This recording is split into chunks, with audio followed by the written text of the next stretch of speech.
galing nitong bagong Alex Caruso ng Lakers, si Tommy Kuhse, leading sa assist ng Lakers sa kanilang first game ng Summer League, gumawa pa ng 15 points.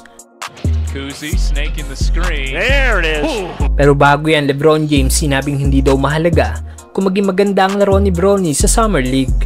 Nag-debut na nga po kanina si Bronny kung saan naglaro ito sa California Classic game nila laban sa Sacramento Kings. Hindi nga po ganun kaganda naging laro ng Lakers rookie dahil nagtala lang ito ng 4 points, 2 rebounds at 2 assists, shooting 2 of 9 sa field. Ganun pa man, okay lang kay LBJ kahit hindi maging maganda ang laro ng kanyang panganay na anak sa Summer League. Dahil sa press conference ni LeBron sa training camp ng Team USA, sinabi nito na sana matutunan daw ni Bronny ang pace of the game, speed of the game at physicality ng NBA sa paglalaro nito sa Summer League. Pero kahit ano pa man daw ipakita nito sa Summer League, maging maganda o hindi maganda ang maging laro ni Bronny, hindi daw ito mahalaga.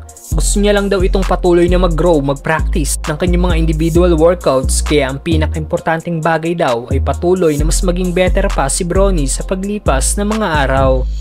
Samantalang galing nitong bagong Alex Caruso ng Lakers si Tommy Kuhse, leading sa assist ng Lakers sa kanilang first game ng Summer League, gumawa pa ng 15 points. Bukod sa two-way player ng Lakers, si Blake Hinson na naging solid ang debut kanina na nagtala ng 17 points, 3 rebounds at 2 assists na may kasama pang 5 tres.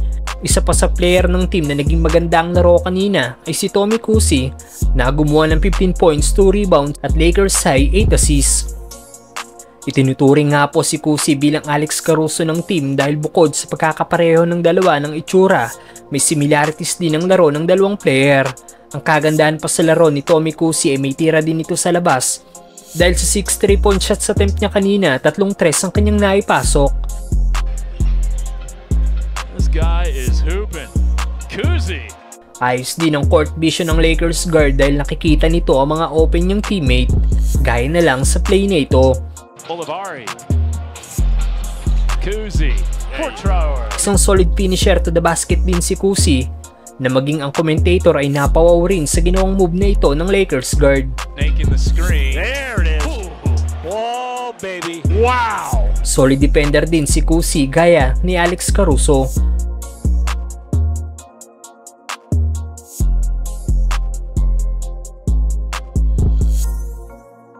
Points, 3 assists and gets a deflection. Well, sa ngayon wala pa nga pong kontrata ang nasabing player dahil ito ay inimbitahan lang ng Lakers para maglaro sa Summer League. Maganda naging laro ni Tommy Kuhse sa huling team na pinaglaruan niya sa Germany, kung saan nag-average ito ng 17.9 points, 3.9 rebounds at 5.8 assists per game. Ano masasabi niyo dito mga brother? Snake in the screen. There it is.